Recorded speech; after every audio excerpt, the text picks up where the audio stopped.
कारण शोधलं पाहिजे आणि यांची गुंडागर्दी खरंच थांबवायला पाहिजे. त्यांना लागले हे खूप महत्वाचं आहे. याच्या अगोदर हे महत्वाचा विषय आहे.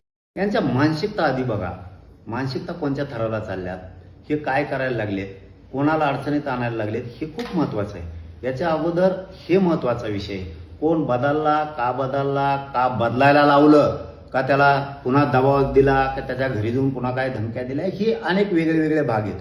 परंतु यांची मानसिकता जी आहे ना, त्या मानसिकतेतून त्यांनी बाहेर पडायला पाहिजे लवकर. कारण याचे परिणाम खूप वाईट होऊ शकतात.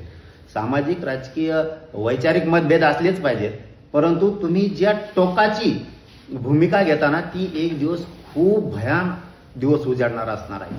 कारण तुमच्यातली मस्ती, तुमच्यातली जी डोक्यात हवा शिरली ना, आम्ही म्हणतो आणि तेच करा तरच चालतंय, तर हे मात्र चालणार नाही. आता या राज्यात अजिबात तुमचं चालणार नाही की तुम्ही म्हणताल तेच.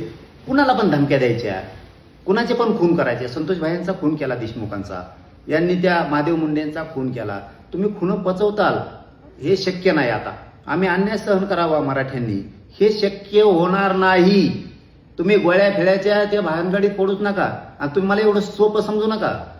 होय, मी फक्त एक मोठ्या समाजाने माझ्यावरती, मराठा समाजानं विश्वास टाकला. माझा सोन्यासारखा समाज आहे, खूप मोठा समाज आहे या राज्यात. यांच्या मानसिकता आधी बघा.